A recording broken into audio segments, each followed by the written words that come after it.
Alright, so moving on to our next question. 10 kg of water is in the piston cylinder arrangement, exists as saturated liquid slash vapor at 100 kilopascals with a quality of 50%. It is now heated so the volume triples.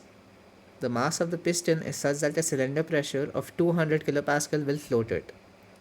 Find final temperature and heat transfer.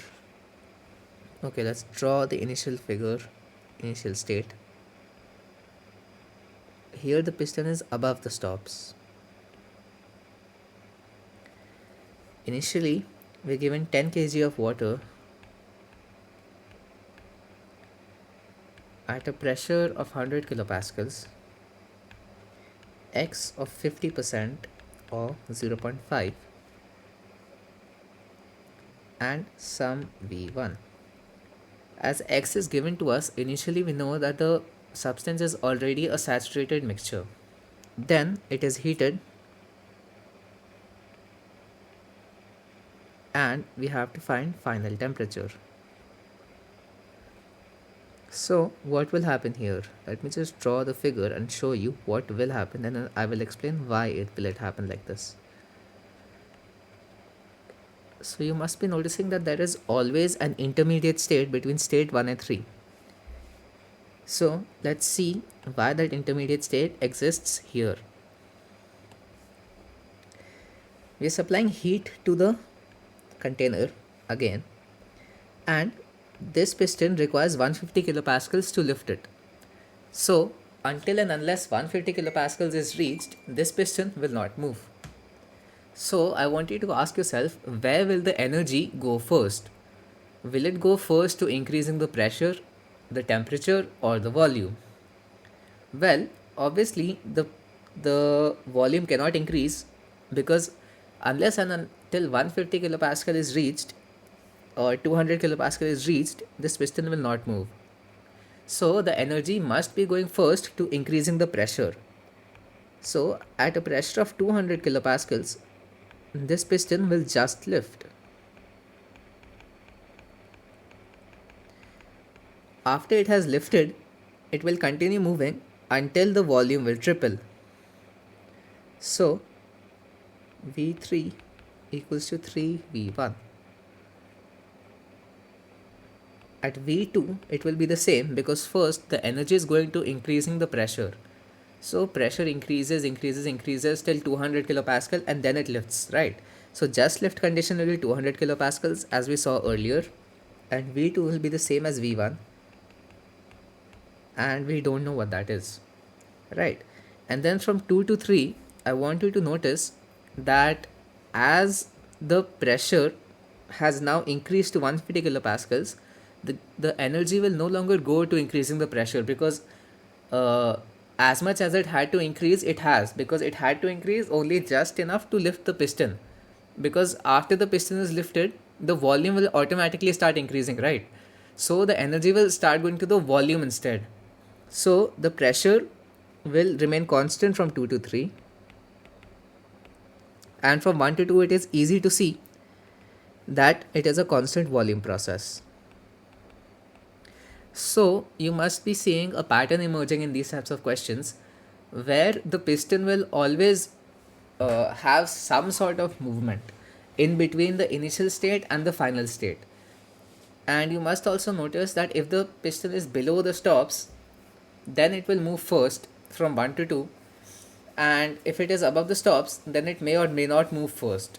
But you have to see these patterns yourself, and you have to see yourself how you will be solving these types of questions. All I can do is just give you a walkthrough of these, so that you get a fair idea on what will happen first, whether energy will go to volume first or it will go to pressure first.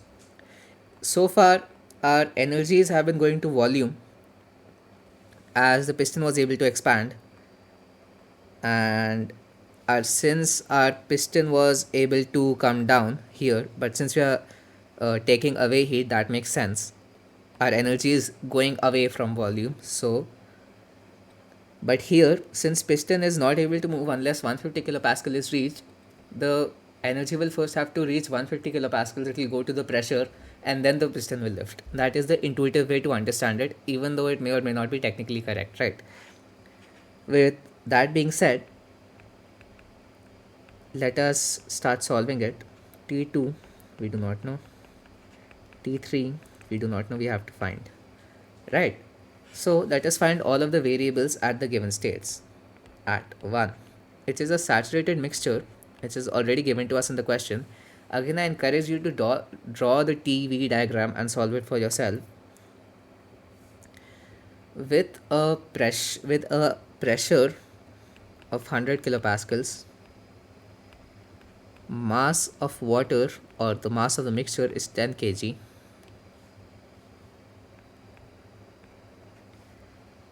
and x is 0.5. So what we can do is that we can find the u and we can find the v at 100 kilopascals. Now I want you to question why we can use u at pressure over here, even though u is a function of temperature. Well, that is because in a saturated mixture,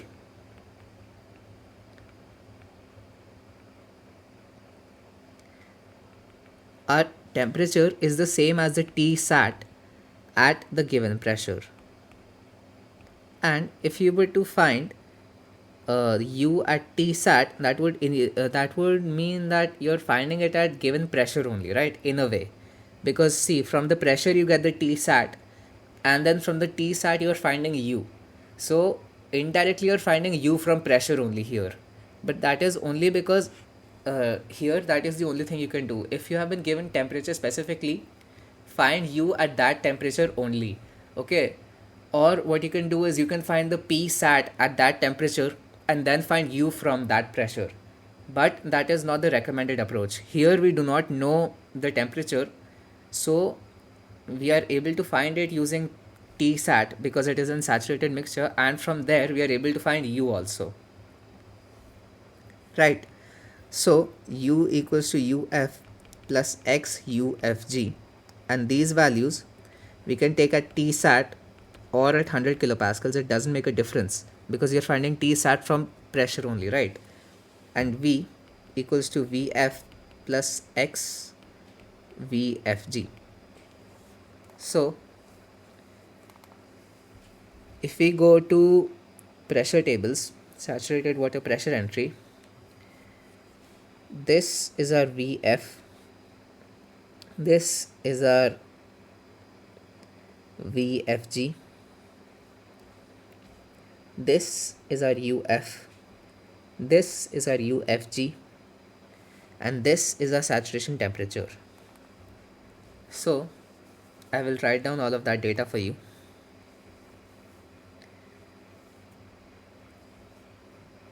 Some 99 degrees Celsius, u will come out to be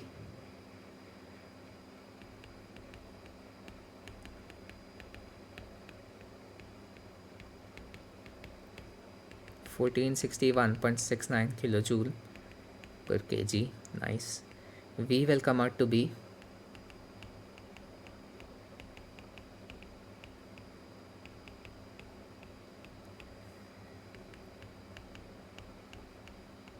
meter cube per kg. Meter cube per kg, right? So our capital V will come out to be this much into 10 because our mass is 10 kg.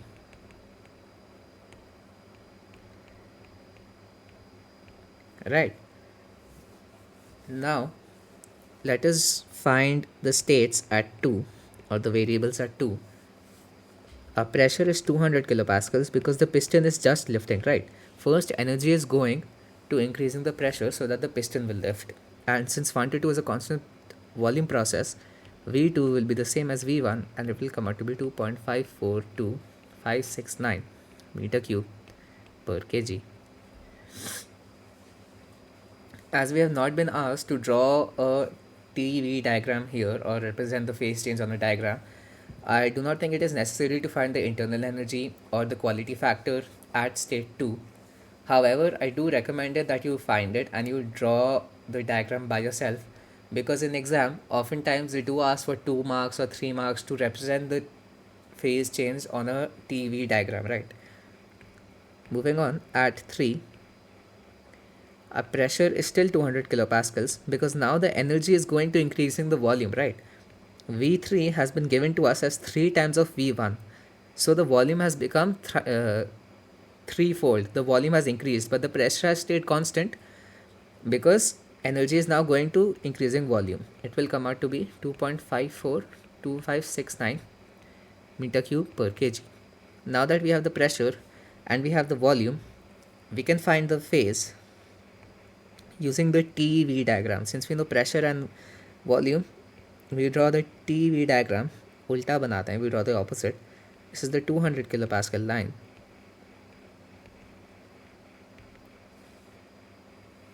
Our Vf will come out to be 0.001061. Our Vg will come out to be 0.88573. So our V3 lies somewhere over here at 2 point something. So it is superheated vapor.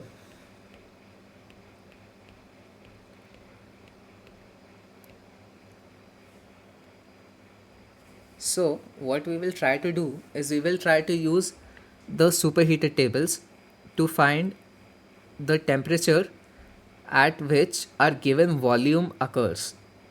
Let me tell you how to do this because this will require some linear interpolation, right?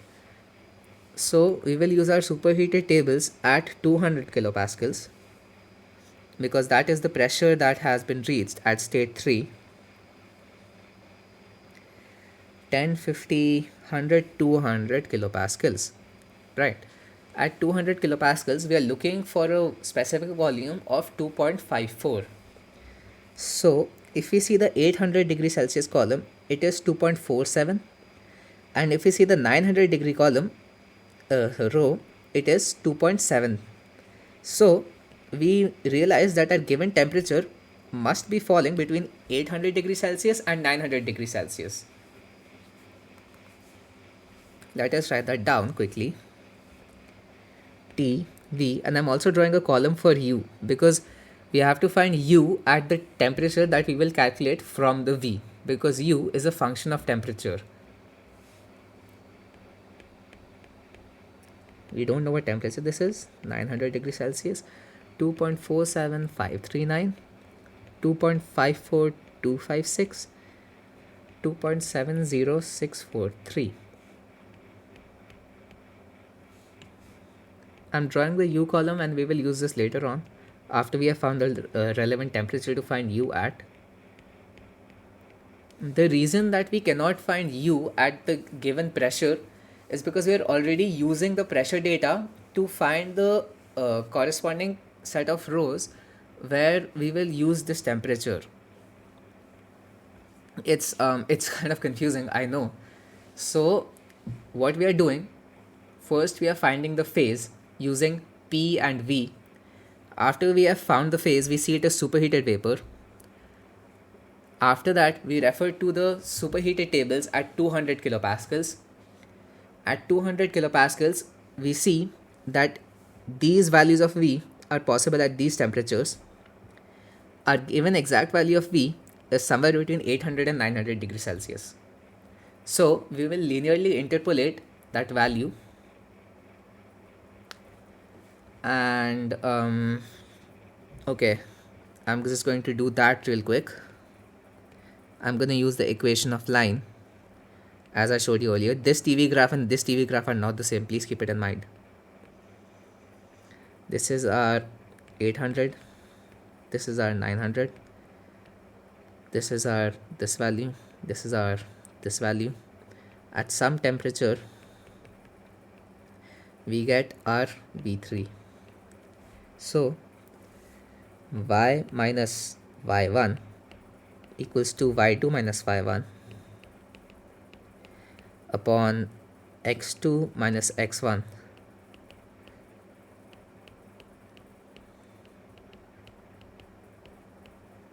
into x value is V3 value 2 point, since we want the value of temperature at that x, right? So our x value is 2.54256 or the V3 value minus x1, which is this 2.47 539.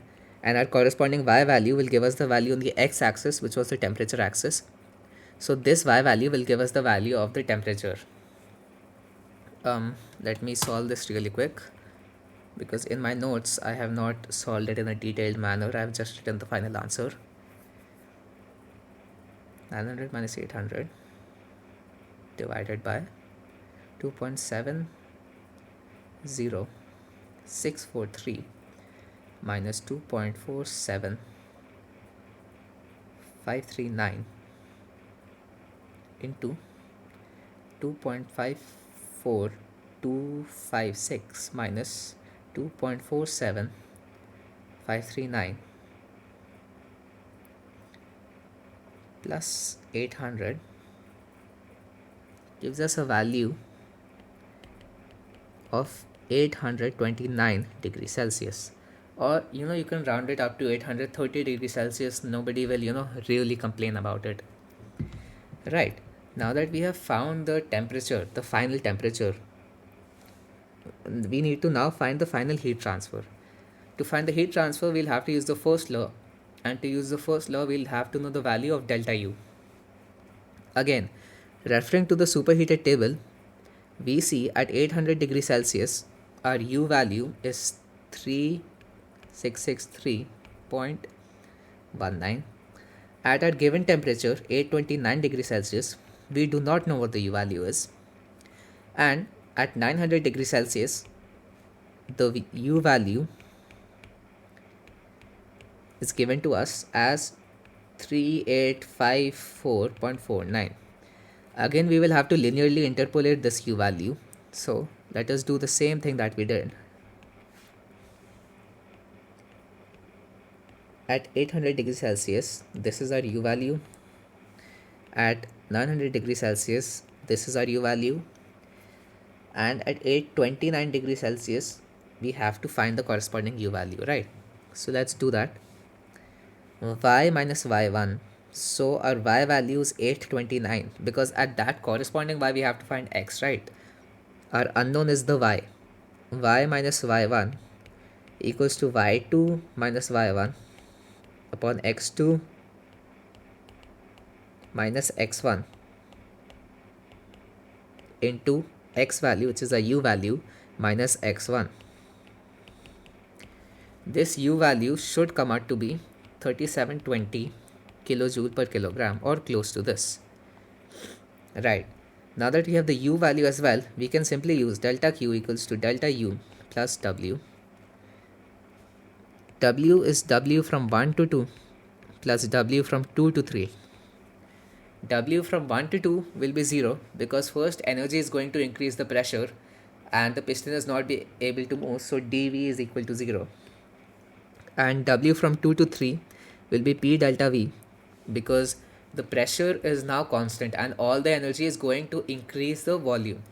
So our P is 200 kilopascals into 10 to the power 3, and delta V will come out to be 2V1 into 10 kg. Always remember, we have to multiply the mass, because this is specific volume. A lot of people will do this mistake. In fact, I myself did this mistake in my compre exam. So W value should come out to be plus 339 kilojoule. And intuitively also, if we do it, it will make sense. It will come out to be positive, because the gas is expanding, so work is being done on the surrounding. So delta Q equals U3 minus U1. U1 was 1461.69. Nice. Plus 339 kilojoule. Everything is in kilojoule right now. You can convert it to joule also if your work value was coming in joule. But since all of our values are already in kilojoule, interconversion is not required. It will only slow you down here, but in general I do recommend doing calculation with conversion to joules and pascals. Right, we have done here, we have converted it to Pascal and all that, right? So delta Q will come out to be 22922.1 kilojoule. And let me see how many more questions are there of this type.